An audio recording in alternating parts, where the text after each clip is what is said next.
Welcome to Voices of the Post, where we elevate stories that shape our world and stir our spirit. I'm Elizabeth Clark, joined tonight by the incredible Dr. Mirta Jackson and Dr. Latasha Ramsey-Cyprian. Tonight's episode is titled The Power of Legacy, Faith, Fertility, and Fearless Leadership. And it's a conversation that speaks directly to the heart. We are honored to sit down with a woman whose journey is both deeply personal and powerfully public. Dr. Marline Duroseau. Dr. Duroseau is a financial powerhouse, a children's book author, a woman of deep faith, and now the founder of Angels Grace Foundation Incorporated. Please join me in welcoming her to the show. Hi. Welcome. Thank you so much for having me, ladies. I'm so in awe and amazed that I'm just excited to be here. Thank you, Elizabeth. And good day to all of our amazing listeners tuning in to Voices of the Post. I'm Dr. Mirta, and it's such a joy to share this space with my incredible co host. Tonight, we are honored to welcome an extraordinary woman whose story embodies both courage and grace, Dr. Marline C. Duroseau. Dr. Marline, congratulations on your recent doctorate and launching your new nonprofit, Angels Grace Foundation Incorporated. A beautiful tribute to your daughter and a beacon of hope for so many of us and so many families. We are so excited to have you here with us. Welcome to Voices of the Post, and the floor is yours right now. Thank you. Thank you so very much again for having me. I'm truly excited. Like I mentioned, I'm so in awe of the work that the three of you ladies are doing and bringing light to such topics that plague a lot of us, but yet no one talks about, right? Including infertility. So I just am very honored to be here in your presence, and I'm looking forward to our episode tonight. Thank you, Dr. Marline. So, tonight we are here to uplift a story that embodies faith, legacy, and advocacy. And I can't wait for our listeners to hear it. Dr. Latasha, I'm passing the post to you. All right. Good evening, everyone, all of our listeners. So we're super excited for this episode. I myself have been waiting and counting down. I'm just super excited. So thank you, Dr. Marlene, for joining us. So, Dr. Marlene, your personal journey with infertility and loss has deeply resonated with so many. Can you share how that experience has shaped your calling and ultimately led to the birth of Angels Grace Foundation Incorporated? Yes, thank you so very much. That's such a great question because never in a million years did I think I'd be here with this type of purpose in life. I am a person that loves to help. I love to fight for others, but I never knew that my fight and my advocacy would be birthed from such a traumatic experience in dealing with infertility, because infertility is one of those things that no one asks for. And because you didn't ask for it, there's no roadmap. There's no, you know, journey listed or already mapped out for you to say, hey, you're going to happen to deal with infertility, so this is what you do. And even nowadays, when more people are getting a little bit more comfortable and talking about infertility, because everyone's journey is different, that roadmap and that journey will still look different, right, for each person. So because I never thought I'd have to deal with infertility, I ended up just trying to figure out how to navigate my way through it. And once I thought I had the solution, and our brain was IVF, after 10 years of trying, we moved on to IVF. So, and our brain is like, oh yeah, this is a shoe-in, it's going to be perfect. And our luck, and by the grace of God, we did find success in our first IVF cycle. But then the other unexpected happened, which was the loss of our daughter. So I had to deliver her 22 weeks in one day. Never did I expect that. Not once when you're dealing with infertility that they say, oh, there's a chance that it might work, but there's a chance that might happen too, right? And talking about the loss. So it's just been a very traumatic very emotional, and very, just mind-blowing experience. So I said, there has to be a better way. There has to be an additional way, an additional resource. So after having a 15-year infertility journey, we delivered Angel Grace December 21 of 2011. I finally mustered up the strength. That's why they say everything happens in God's timing. And this was the year. I said, I definitely want to do something to honor her, where I'm not always just breaking down and not being able to deal with it. I have to be strong so that I can help so many of the others out there, because dealing with infertility is one layer of grief, but then having to actually deal with loss is another layer of grief that, unless you've gone through it, no one has the foggiest idea. So creating Angel's Grace Foundation, Inc., she's allowing me to help others that might find themselves in a similar space as well.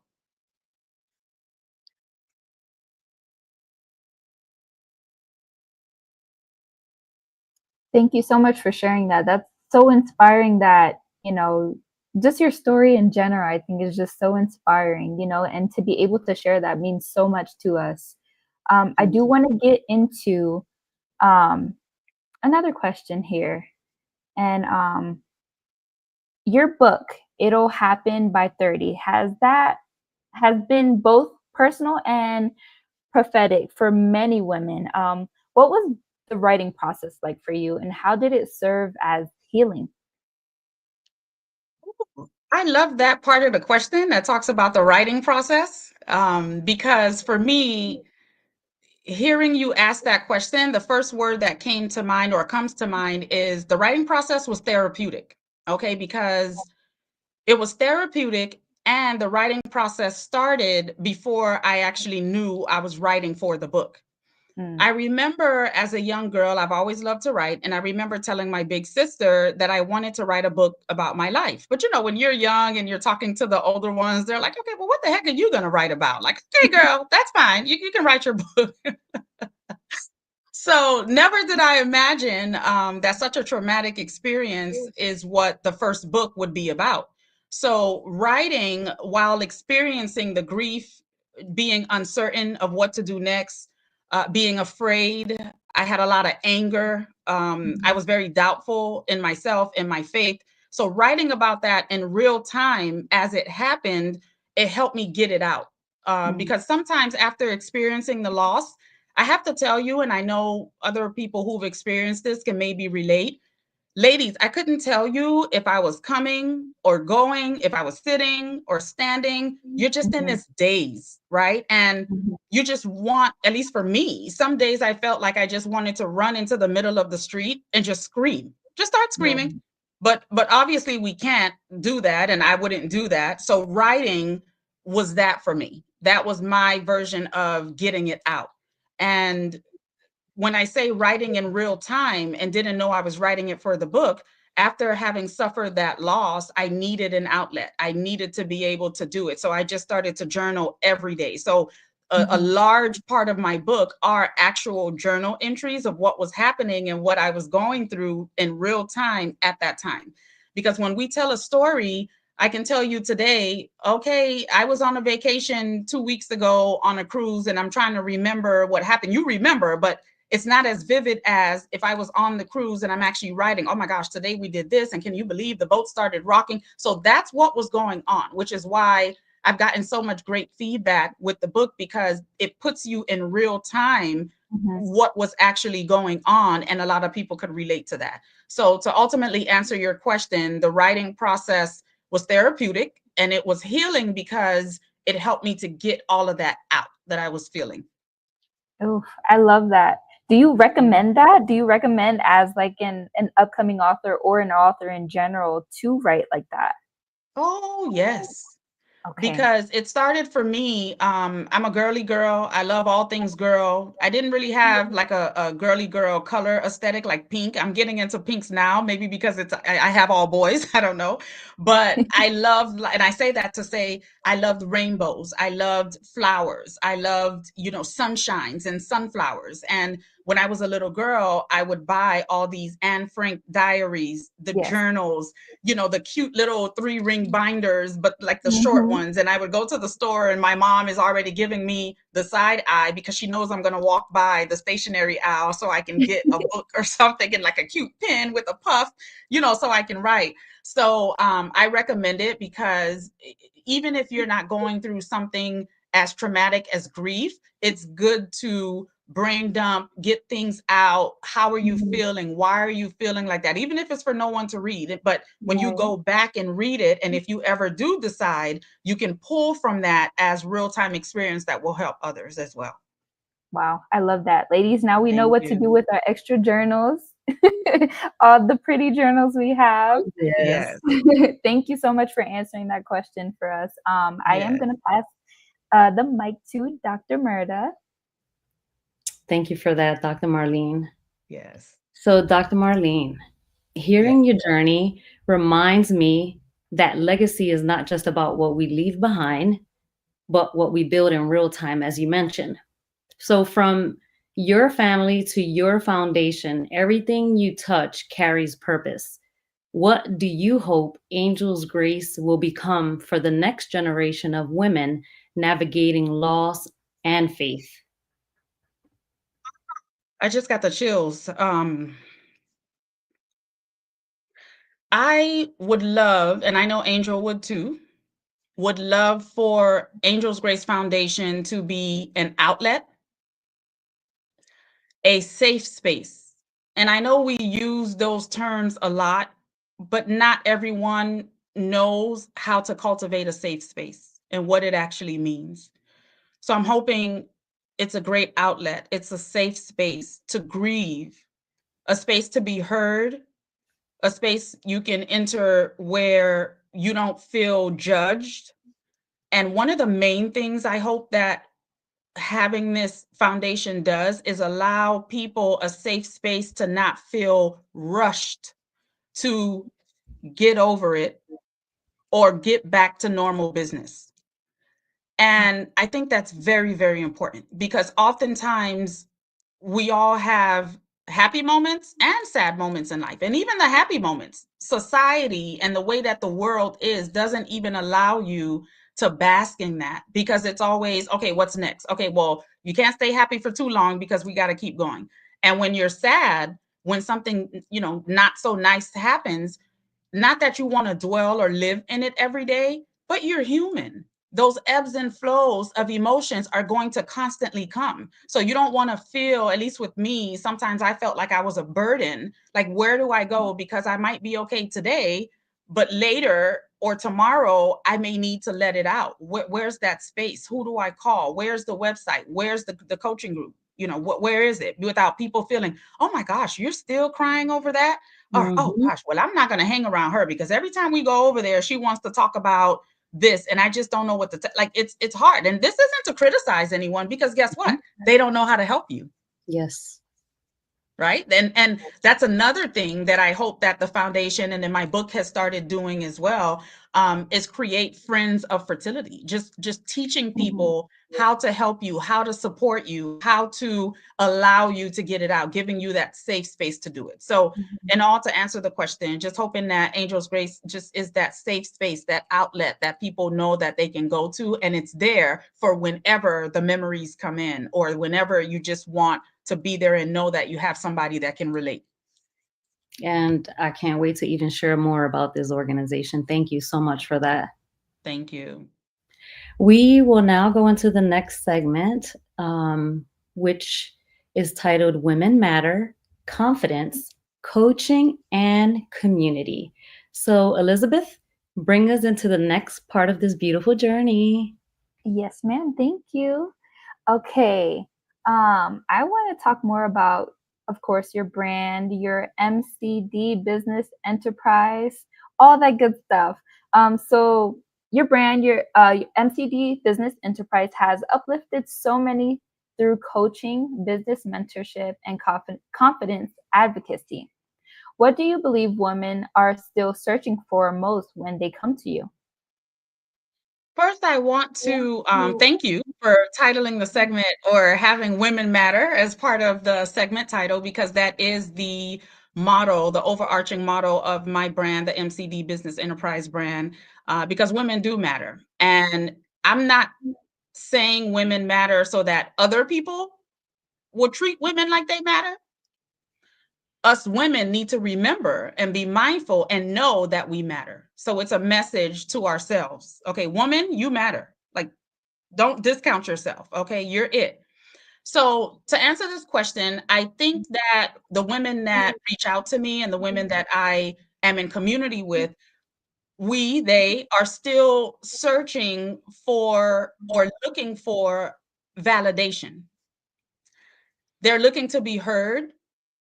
And for them, they want to know that they're not crazy, right? And that this is real.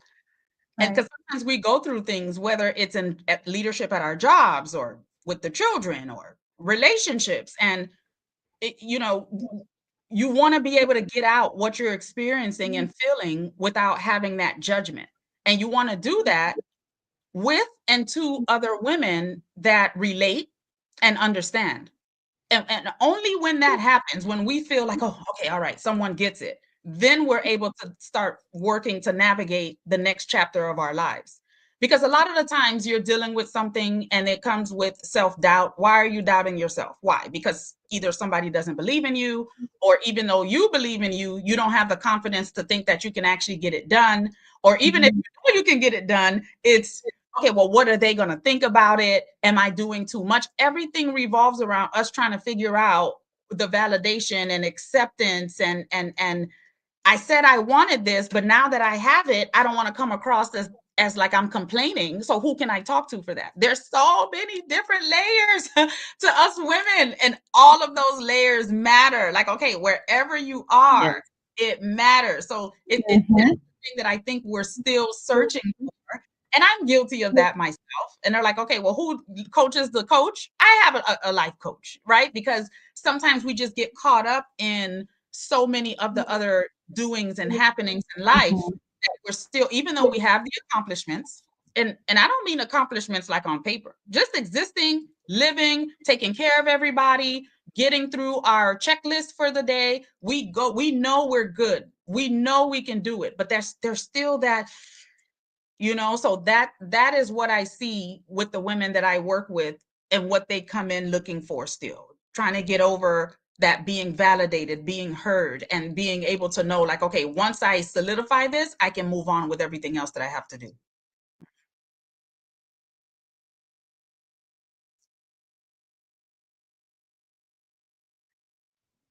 Technology is not on my side today. I'm like, I having to keep pressing my mute. I'm like, what is going on? We have to tell technology that she matters, okay? Because technology tends to think that we don't need her. I don't understand. She checks in and checks out when she wants. Today, technology. Come on. No, thank you so much for that. We truly appreciate all that great information. You're dropping nuggets for us. Yes. I do want to pass the mic to Dr. Jackson. I know she has another great question for you. Absolutely. I sure do. So we know that confidence can be shaken into seasons of hardship, yet you've created spaces where women feel seen and supported. How has your own journey shaped the way you hold space for others during their most vulnerable moments?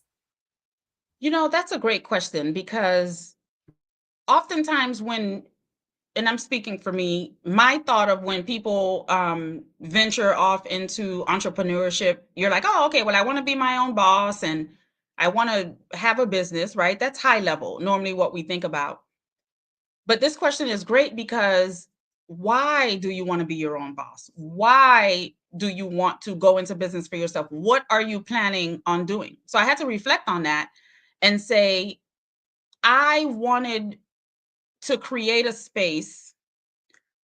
Well, during my journey, I wanted to access a space that offered guilt-free support. Because sometimes us women don't ask for help because we're going to feel like, again, that judgment word, you're going to feel guilty. You're going to feel, well, maybe I'm making, a big deal out of nothing. So I know on my journey, there was a lot of back and forth within my own self before I even sought out help. And that's why I ended up seeking out professional help, also with the recommendation of my OB, because when I went to see her after my loss for my 6-week checkup, she could tell that I wasn't doing well. And she asked me, did I have an outlet? And I told her, no, not really. I write, but I still feel like I need more. And she set me up with my therapist. And I have to say, I'm still with Dr. G today, because back then I needed her for that type of support, right? Getting through the grief. But as I went through the different stages in life, she was able to pivot with me and help me from a therapist's view with other stuff that I had going on, because you grow and you evolve.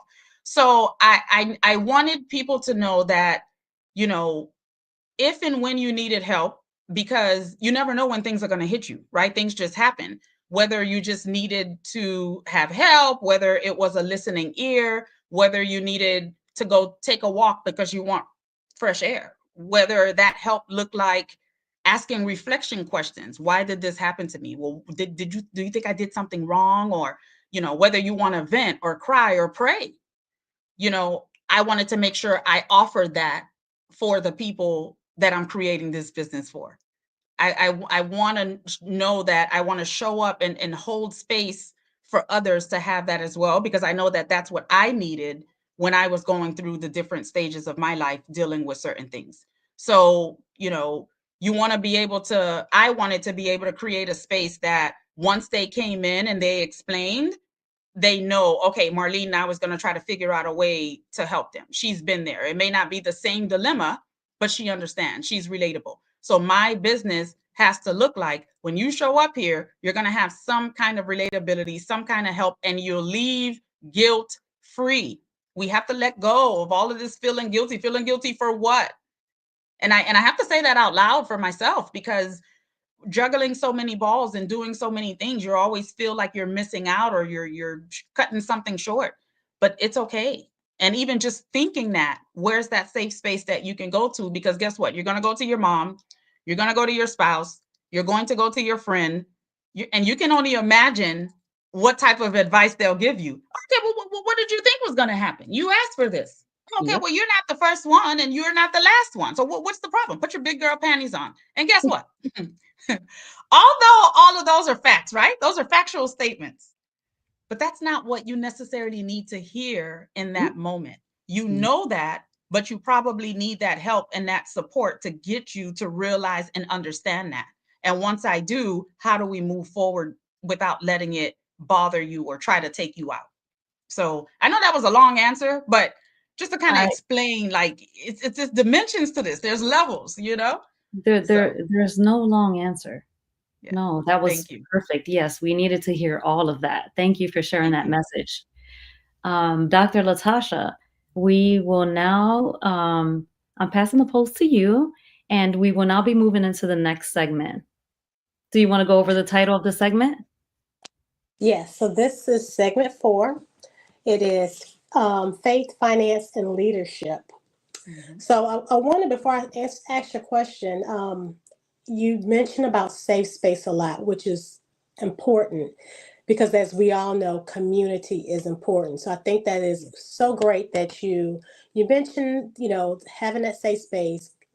Community is important, and also being empathetic towards others. That is so important. We have to empathize.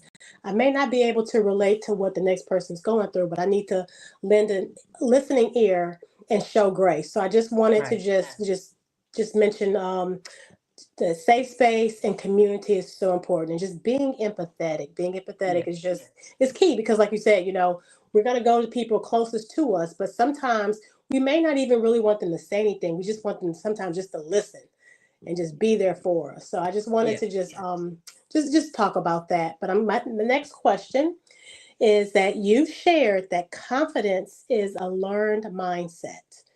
What practices or tools do you encourage to help women to rebuild belief in themselves? I love it. I love this because people who either don't know me or haven't interacted with me Or let's say I'm on a stage, I get off the stage. One of the things they come and they say, "Oh my gosh, how do you do it? You come across so confident." And confident is an action. You have to be courageous, and as you're courageous, it helps you become confident. And that's why the C in my acronym MCD is to be motivated, be courageous, and be dynamic. And you need that courage. Courage means you're scared, you have fear. That's normal. But guess what? You act anyway. That's where your confidence comes in. Get over that fear. Not in the literal sense, because sometimes it takes a lot of practice of being courageous to get over the fear, but it builds your confidence. Okay, so all of us in life have the capacity to adapt and evolve. And the reason why is because even something as simple as looking at your baby pictures, right? From the little Dr. Mirta, Dr. Latasha, Miss Elizabeth to adult. You've evolved, you've adapted, you are not the same. Okay. So that ability to adapt and evolve, it can be done at any time. So what I teach women is that it's okay and it's never too late to reinvent yourself, adapt, evolve, or even become a different version of yourself based on where you are in your life, because you will enter to those different stages. So confidence may look different depending on what stage of life you're in. So oftentimes women, especially when they come to me, they feel like, well, I'm known to be this. So even though that's no longer working for me anymore, so I'll give you a perfect example. I'm known to be the driver. That means you have your friend group, not me personally, I'm giving an example. You have your friend group or your family. Oh no, Marlene's coming. Okay, she's driving. Dr. Latasha's coming, she's the driver. But guess what? Some women feel like I don't want to do it. Or I don't want to do it all the time. And some women feel like, well, that's what I'm known for. So even though it's no longer working for you for one reason or another, you feel like you have to live there because that's what people know and expect from you. So then it's like, okay, well, what would they think of me if they, the new me says we're going to create a let's call it a system, and that system will involve every time the group of friends go out, we rotate who drives, something like that. When the family goes out, we'll rotate who drives. What will they think? Are they going to think that I'm trying to be bossy now? Are they going to think? Mm-mm.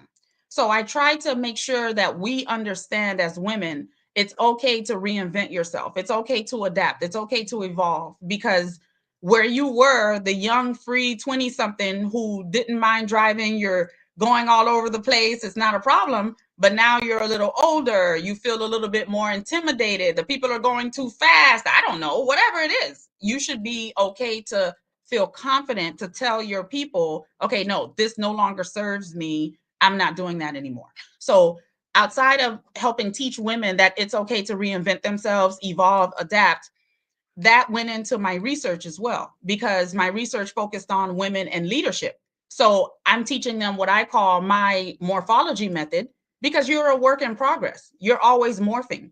So you're a work in progress, and we were built to pivot and adapt and change given the circumstance. Because how you were as a baby compared to a crawling person, little person, to a toddler, to elementary, middle, imagine, look at all of this evolution. So how come we lose sight of that, and we forget the dynamism that we've had, that when we become an adult, we're like, oh, okay, well, we have to stay like this because this is what people know. It's okay for you to morph. It's okay for you to adapt. Now, do you have to be rude about it? No. Do you have to always try to explain? No, even though us women explain anyway. Just always explaining stuff, right? But it's a matter of practice. Just like you have to practice that courage, and then it builds your confidence. You're practicing standing your ground and morphing and becoming who it is, or that version of yourself, because that's what you need now. So That's awesome. And you mentioned evolution. So one of my favorite animals is a butterfly. So every time I heard the word yes. evolution, I'm thinking about a butterfly. And you're right, we do have to grow throughout our life as we we get older.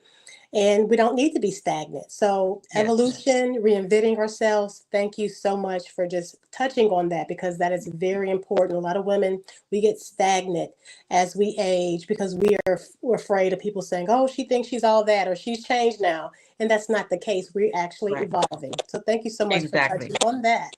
So Thank you. you're welcome. I'm gonna pass it to Dr. Jackson, and she has another impactful question to ask you. Mhm. Yes, and thank you for that powerful message. I needed to hear that, and so did so many other women. Yes. So, you've mastered the art of blending faith with practical leadership in spaces where not everyone brings their whole self. So, with over 22 years as a CFO, a CPA, and a board member, how do you see faith and financial leadership working together in your world? You know, it's funny because I actually hit 23 years today in my financial and leadership background. And Congratulations. thank you. Thank you so much. And faith is number one. I could not do, be, experience, good or bad, anything without the Lord. Always number one for me. I feel like faith and financial leadership work together because oftentimes you hear in relationships, and relationships can cross so many different segments. So for instance, a child and parent relationship, a spouse, relationship, friendships. And one of the main things that normally impacts how relationships work, or the dynamics of them, whether we want to believe it or not, are finances. So let's take the child and parent relationship. I grew up as a person that was risk averse when it came to money, because of the relationship with money with myself and my parents. So it's one of those things where it's like you have to have faith that the money will come, because guess what? Okay, so you can have faith because we believe and God will take care of you, right? Great. But faith without works is dead, right? So we also have that aspect of it. But yet, in the world that we're living in, the actual physical specimen of this earth, we need the financial aspect so that we can keep living. So it's one of those things that you have to kind of see how they marry, because finances may impact how a parent cares for their child.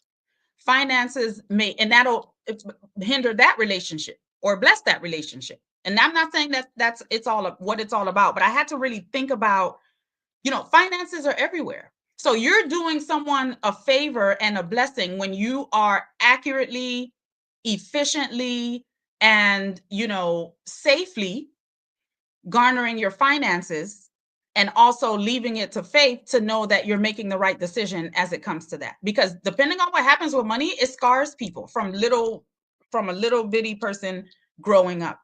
And then that same relationship, you have faith, finance, and then you end up getting married, or you might be in a friend group. You might be the friend that, because of how you grew up with your mindset around money and faith and different things like that, you don't want to be the one that's always spending all the time on the friends. Or they may say, let's go out, and they want to go to the high end, but you're comfortable mid-range. How do you navigate that? That may impact that situation. So I say that to say, by the time I became a professional, and me always being afraid of money, oh, I got to save it. I can't waste it. My dad taught me every 2 weeks you get your job and you save a portion, and you do because the XYZ.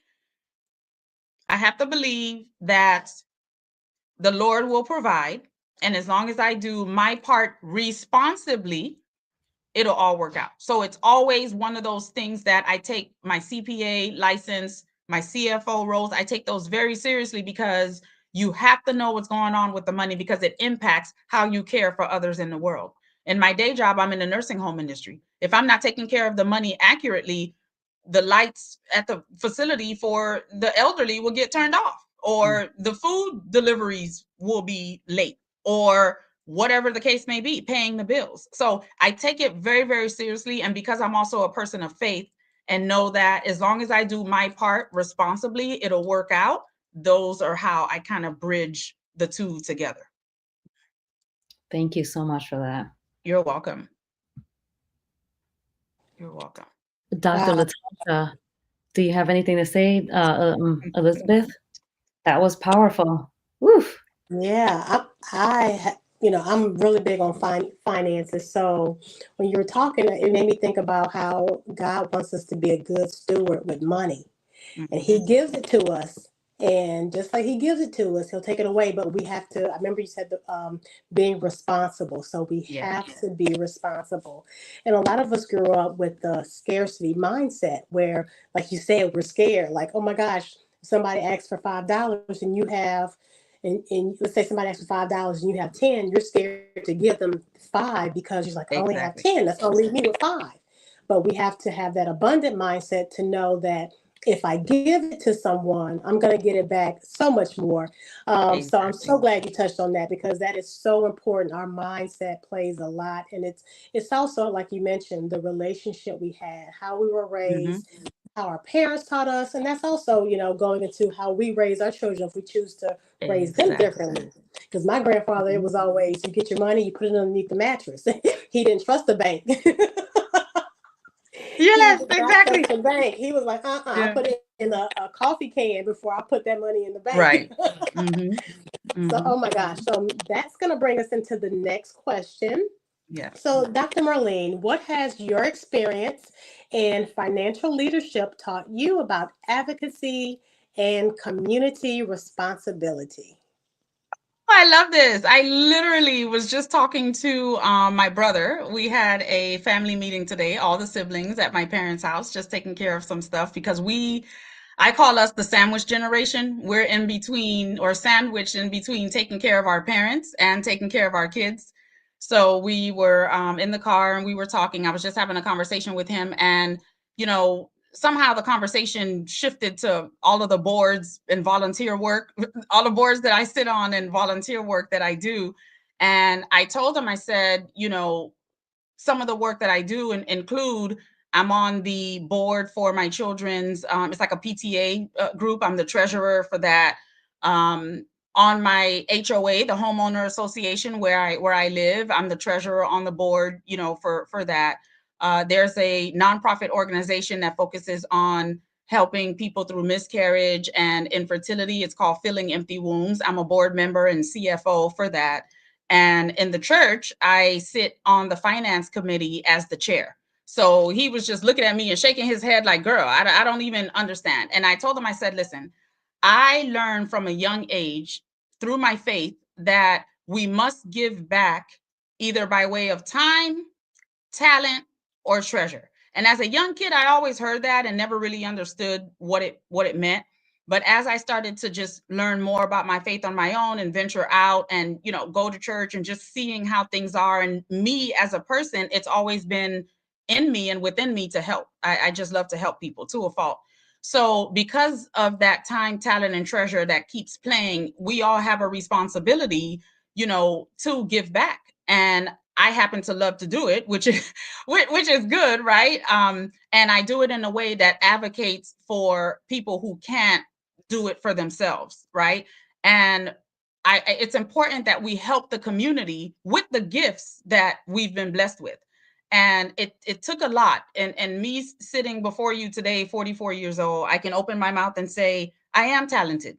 I am blessed. I am great at a lot of things, ladies. Okay. And I can say that without feeling, oh my gosh, what are people going to think? Because it's true. So these things that God has blessed me with, I'm great at speaking, budgeting, finances, listening, so what better way to use all these gifts that I've been blessed with than to give back via time, talent, and treasure and help others.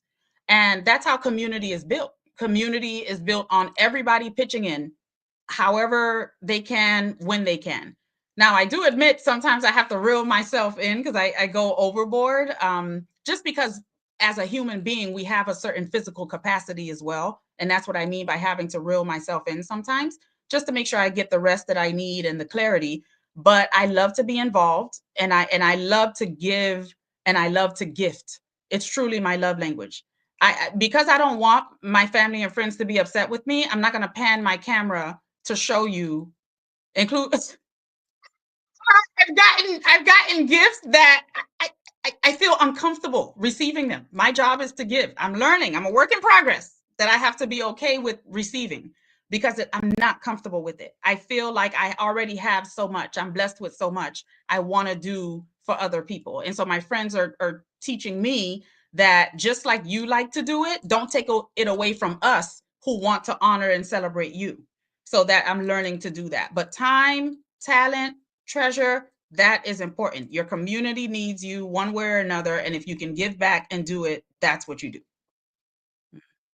Wow. I think whenever you mention about you're always the giver, I know I can speak for Dr. Murda, for Elizabeth. We're all going through that. We're in the season of that right now. For a quick example, like my birthday was 3 days ago, and Happy birthday! Thank you. So I sent them a gift, and it was just because, and we do this all the time to each other, right? And it happened to arrive on my birthday. So whenever they got it, they're like, "Why am I receiving gifts on your birthday?" But it's the fact that we love to take care of each other, and it's good to do it when you know that people are not taking advantage of you either. So it's really good. But we are all learning to just be obedient and just say thank you instead of saying, because we're so quick to say you didn't have to do it, and the giver knows that. They know that they have to do it. Exactly. And we're so quick to say that, but it's good to, it is a good feeling to be a giver. And it's also a good feeling also to receive it as well. So absolutely. Like I said, we're all going through that right now. So I'm going to pass it to Elizabeth. I know she has a great question for you. Yes. Yes, thank you. I know I'm struggling with the gifting and the giving and all that because I'm like, I think as a mom, we tend to give to our children so much. And that's just our natural or nature to just give and take care of other people. Yeah. And whenever we receive it, and for example, my husband tells me to slow down all the time because I'm always doing something. I'm like, I can't. I can't slow down. So I appreciate those nuggets given for that. Yes. My next question is you've led teams, mentored professionals, and launched movements. What leadership philosophies do you live by, and how do you pass those on? That's a great one. I think it's important in leadership to meet people where they are. As a leader, especially if you're not the owner, right? As a leader, you're also you have someone you report to, but then a lot of people report to you. So you're kind of in the middle sometimes. And even if you are the owner, okay? It's one of those things where it's very important to meet people where they are, because as the leader, we try to make sure everything works. We try to make sure everything fits. And sometimes we lose sight of, in order for it to work and in order for it to fit, all the pieces have to pan out and all the pieces have to align. So because of that, we have to try to not always make circles fit into squares. So I'm gonna give you a perfect real life example. If someone at work, this young lady, love her to death. We still talk today. Our two youngest children are three months apart. We were pregnant at the same time at work. And she can't sit still. She can't sit still to save her life. Social butterfly, out, like, just talking to people. You think she's working. Before you know it, you need something. You find she's on the other side of the office talking to somebody. And then she sees you. Okay, I'm coming. I'm going to go, and she's getting her work done, but she's just this social butterfly. So at that point, I had to make a decision. I said, okay, listen, as a leader, are we just going to constantly, quote unquote, get her in trouble because she can't sit still in her seat? Let's reevaluate this. Maybe this isn't the position for her. Is there another position in the company or another department she can go to where it's not a desk position, but it's something that they can thrive personally because it matches their personality and they can help the company at the same time? So we really had to sit and think about it. And we had a come to Jesus meeting. And she's like, oh my gosh, I know, Marlene, but you know, I love it. It was this, and I'm just sitting there smiling. She goes, oh my gosh, okay, so what do I have to do now? I said, no, we're going to work this out, and we're going to give her a position where she's dealing with phone calls, she's dealing with welcoming people, she's dealing with still doing some aspects of the desk work with the numbers and accounting and things like that, but she has interaction with the outside world. She can talk to people. Now she has a reason to go talk to all these other people in the office that she's been talking to anyway.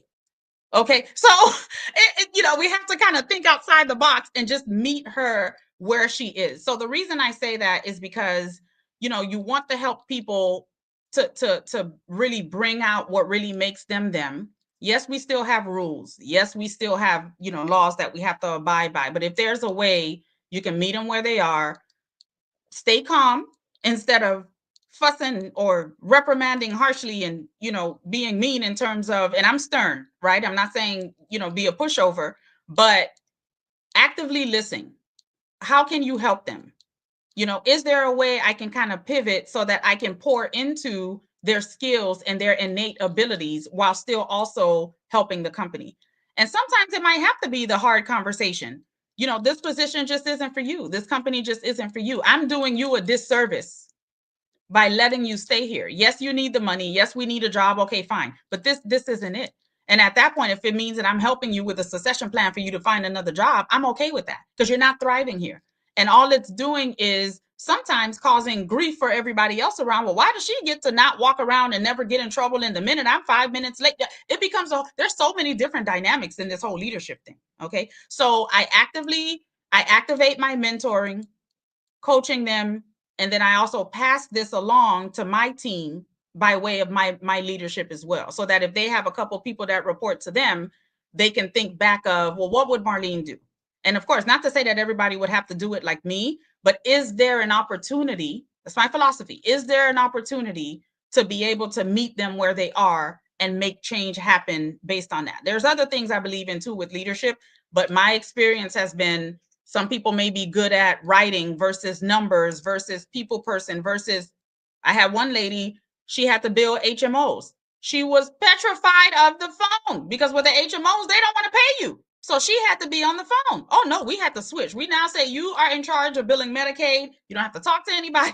You can do it fast. It's good. So it's about just being able to kind of sit back, watch, look, evaluate, meet them where they are, and see if there's a way you can mutually change something that it'll be mutually beneficial to both sides. Right. I love that. I love when you said you can't fit a circle into a square. And we all have different personalities. We all have different backgrounds. And it all ties back to our childhood and all that, you know, how we were raised and everything. So I love that because at Professional Pulse, we all have a role in what we do, you know, and one is stronger than the other, but that's what makes the team. And I love that you see that in people. How can we better our team as a whole? So I absolutely love that. I do want to get into our next segment here. It's called Writing, Presentation, and Reaching Youth. So you've authored empowering children's books and speak at literacy events across the country. Why is it so important to you to reach children, especially in this way? That's a great question. Children are very delicate. They're very impressionable, and they're smart. Okay, so their memories are ironclad. You do something to a child, they know, they remember. So childhood is that best time, you know, to get them to understand, you know, the importance and significance of writing, reading, and creative expression. So oftentimes children are dealing with situations in their lives that may not be so ideal. So that's their escape. In the midst of that, you know, having them lean into books and having them write about their feelings, having them be in a creative space, drawing, painting, it helps them experience a different reality, even if it's for a short period of time or consistency. You know, that way that experience of writing, reading, interacting with the author, right, that may come out, it gets locked into their brain because that childhood experience, it gets locked in it, and it helps form part of that foundation of what makes them them. And as they get older, you know, they'll remember the significance and importance of that experience. And you remember that reading is fundamental, you know, so you get them young. Mm-hmm. Yes, I love that because I mean, me personally, I'm a very visual person. I'm very artsy. So I remember being young and drawing and painting and all of that. And Yeah. you know, my son is the same way. So feeding that gift that he has, that he's been given, I think it's important for children because you may not even know that they love to draw or they love to paint or they love to Exactly. write or read Exactly. books. So I Mhm. absolutely love that. I do want to pass the next question or over to Dr. Jackson. All right, I'm going to go into the next question. So, your work with young readers is such a beautiful extension of your mission because empowerment begins early, as you mentioned. Empowerment. So, from Kaysen to Camden to KB, the bossy rainbow baby, how Mhm. do you balance storytelling, identity, and empowerment for young minds? I love that. I love hearing their names. Those are my 3 youngest sons. Just for the record, I have 4 boys. I have Richard. He's been in my life since he was 2. He's my husband's firstborn. I always call him my one kid that didn't give me any labor pains. Okay, and I love me, Richard. Okay, Richard still lives with us. That's my kid. And then I have the twins, Kaysen and Camden, and then the last baby, KB. And you know, I think that how do I balance storytelling, empowerment for young minds? I think it's exposure.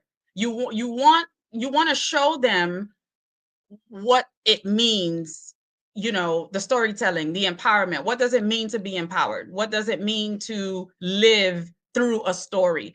So you want to show them so that they know it's real and they're not just words, and then they see how to do it. So for instance, when I go to schools in the US, whenever I go and I go out to read to the students or have like a workshop, I get permission, of course, from the teachers, administration. I'm actively engaged with them. Like I call them up. Like it's not that I just stand there and read the book or just give them some coloring sheets. Oh no, we are actively engaged. I trigger their mind. Sometimes I go in and say, this is how I'm going to do it. But based on the interaction I get and the volume that the class is at and their personality, I call them up. We're reading together. We're imagining together. So they get to witness what I'm doing, and then they love what they're reading in the books. So it feels attainable, right? And kids buy in to leading and a greater chance of staying empowered when they see it, live it, and know how it's done. That's so true. We have Dr. Latasha's daughter is actually both of them are young authors. So Oh, yay. That's yes, fantastic. I so love that. it's great to hear that from you. Yes. Yes. Mm-hmm. Dr. Latasha, passing the post to you. All right. Okay. Thank you for that, So, Dr. Marlene. Marlene, you Thank said you. that our children become empowered adults. What's your hope I think your signal of is leaders? Can you repeat that, Dr. Latasha? What's your hope?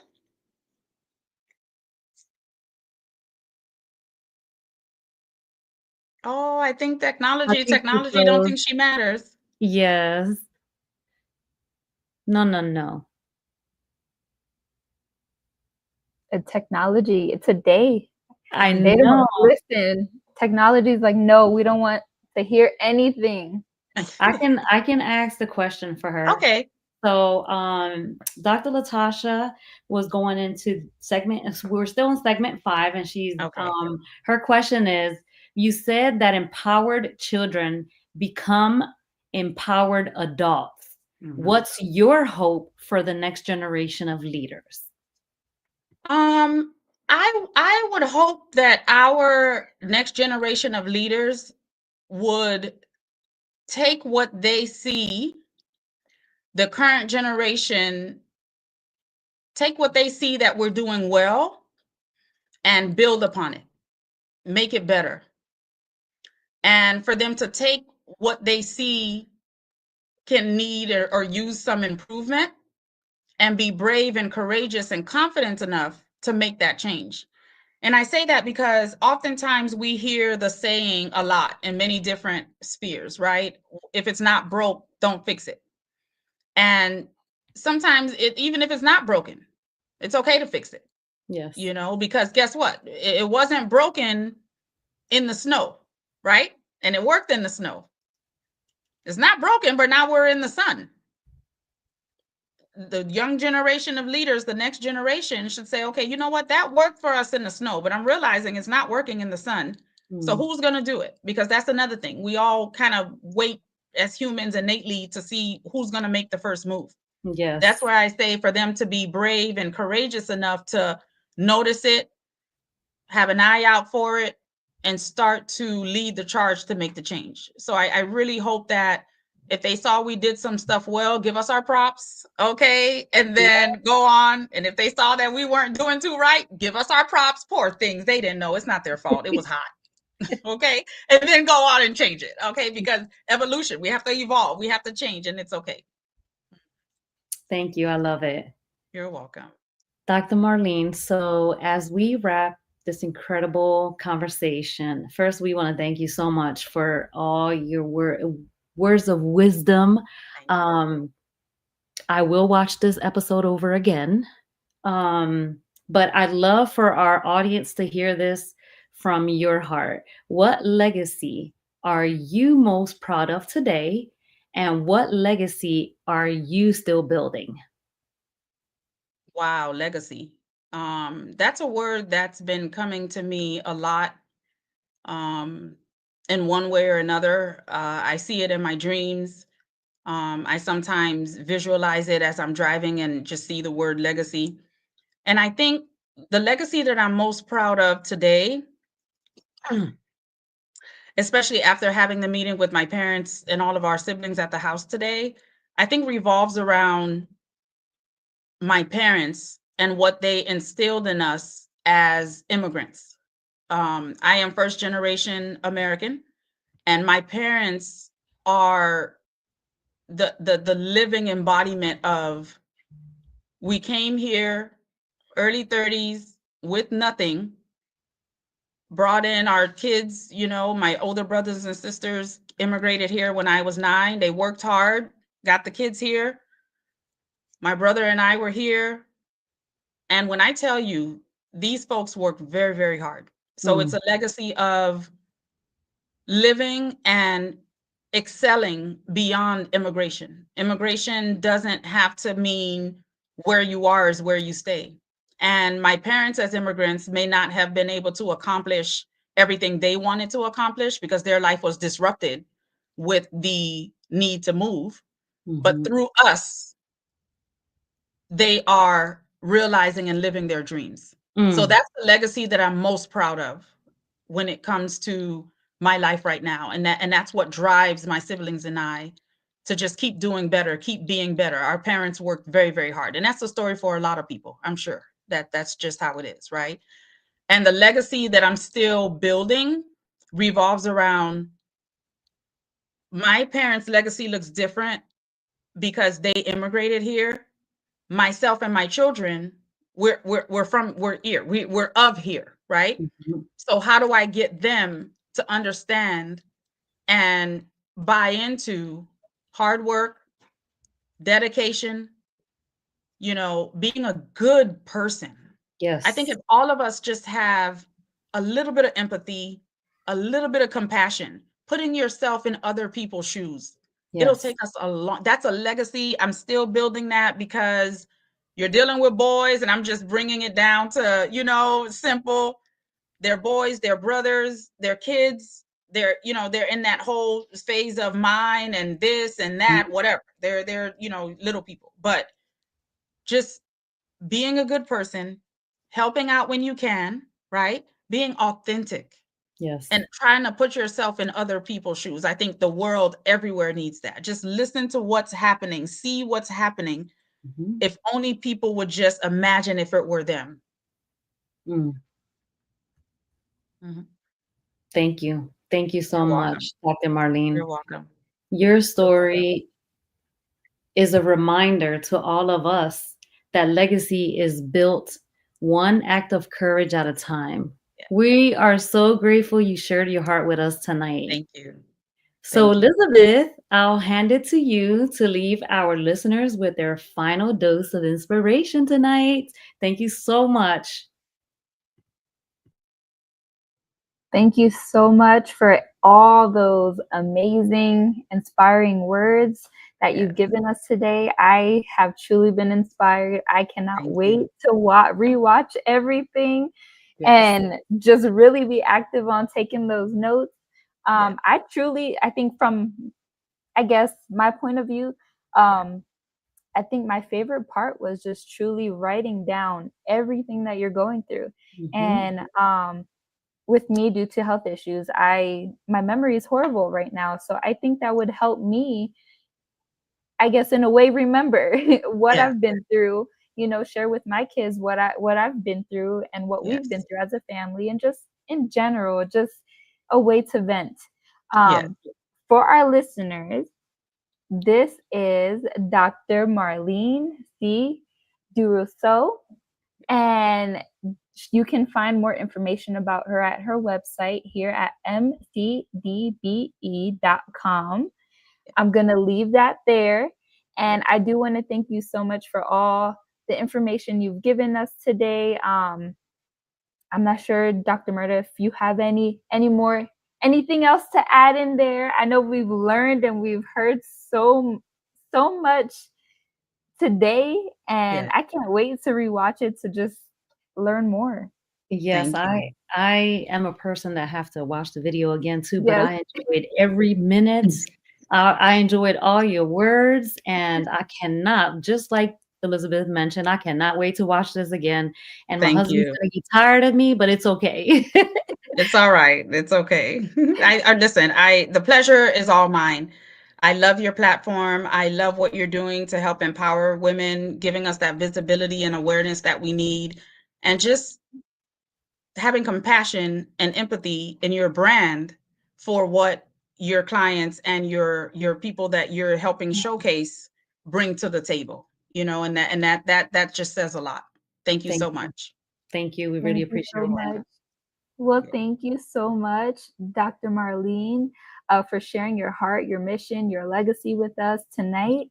To our audience, be sure to follow her, support the Angels Grace Foundation, and explore her books and other initiatives. Until next time, stay inspired, stay empowered, and keep listening to Voices of the Pulse. Y'all have a wonderful night. Thank you. Thank Thank you. Good night. you.